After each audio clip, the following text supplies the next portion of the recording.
Selamat pagi, hari ini kita akan bincang nombor 9. Okey, cuba tengok soalan. Rajah 9A1 menunjukkan sebuah meter laju berbentuk bulatan dengan diameter 54 cm. Okey, dia minta kita cari lilitan bagi meter laju tersebut dalam cm. Jadi, apakah formula untuk lilitan? Ini dia. Kalau kita ada diameter, senang je. Terus darab dengan pi. Tapi kalau kita ada jejari, kita kena darab lagi 2. Jadi di sini kita ada diameter, kita gunalah formula yang pertama. Jadi pi dia beri 22/7, maka kita kena guna. So, bila kita dapat tulis ini, sudah dapat satu markah, kemudian kita kira. So, boleh tulis dalam bentuk tempat perpuluhan, okay, ataupun kamu tekan lagi kalkulator ABC, you akan dapat dalam bentuk pecahan. Okay. Jadi, satu markah untuk jalan kerja, satu lagi untuk jawapan. Kita tengok B, ini soalan lokus. 9A2 menunjukkan sebuah truk kontena yang sedang bergerak di atas sebuah lebuh raya yang lurus. Truk itu bergerak sama jarak dari bahu kiri dan bahu kanan jalan itu. Di sini melibatkan sepasang garis lurus yang selari. Jadi lokus dia mesti di tengah. Jadi macam ni sudah dapat satu markah. Kemudian kita kena terangkan satu garis lurus. Dapat lagi satu markah. Okay, untuk ini susah sikit je. 4 markah. Okay, jadi cuba tengok soalan dia dulu. Permudahkan. Okay, tak sama dengan semalam kan? Selesaikan. Selesaikan maksudnya kita kena cari nilai jawapan itu. Kalau permudahkan, kita nak mudahkan saja atau faktorkan dia. Okay, daripada panjang ini, kita pendekkan sikit. Jadi, first kita akan tukarkan bahagi kepada darab. So, apa yang berlaku di sini kalau saya tukar, okay, saya mesti terbalikkan apa yang berada di pecahan kedua. So, n kuasa 2 tolak 4 saya sudah naikkan. 10n tambah 8 saya sudah letakkan dia ke bawah. So, ini sudah dapat satu markah. And then, saya nak faktorkan mana-mana yang boleh supaya saya boleh faktorkan dengan pecahan di depan. Okay. Jadi, dari segi depan ni, dia sudah tak boleh faktorkan lagi. Kita akan faktor belakang. Atas bawah kita boleh faktor. So, kita faktor yang bawah dulu.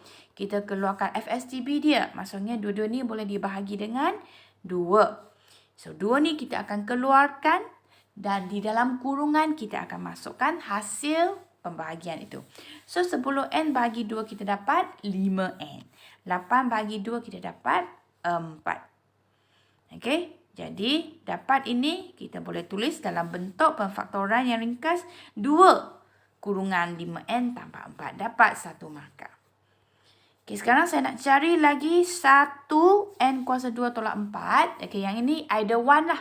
Kalau ini you tak dapat, you boleh cuba dapat markah untuk atas ini. N kuasa 2 tolak 4, macam mana kita nak faktorkan? Kita kena, boleh rujuk inilah. Okay, dia akan tuliskan 36 kepada 6 kuasa 2. Jadi 4 pun boleh. 4 boleh tulis dalam bentuk 2 kuasa 2.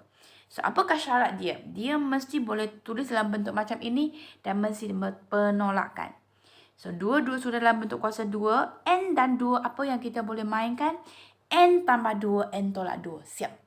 Okay. Jadi, bila you boleh faktorkan macam ini, dapat lagi satu markah. Okay. Jadi, either one lah. Okay. Kemudian, kita nak dapat markah ketiga pula.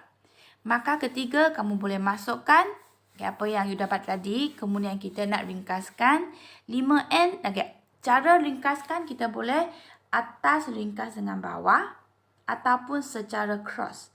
Secara melintang macam ini tak boleh ya.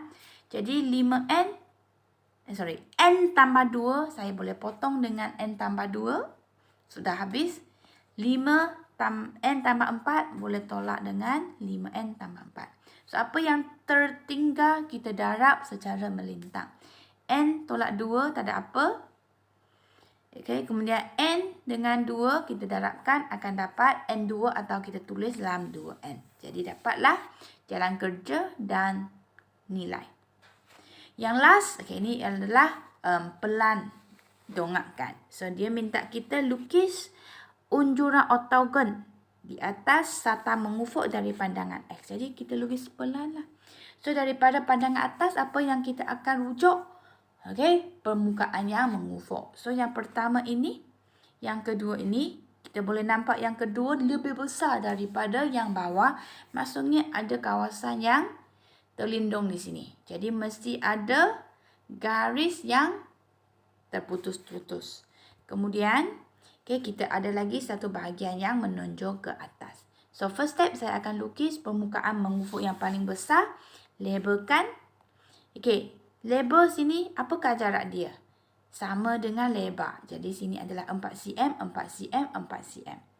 Okay, kemudian saya akan lukis permukaan mengufuk yang kedua, 6 cm.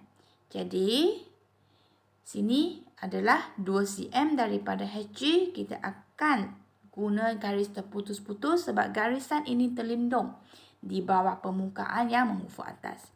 Kemudian kita label lah permukaan DCBA, di mana A dan D adalah bertindih dengan KE.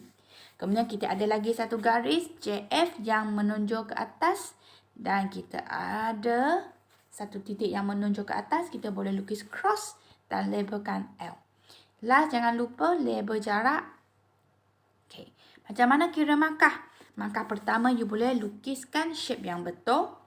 Yang kedua, okay, CB mesti garis terputus-putus dan label yang betul.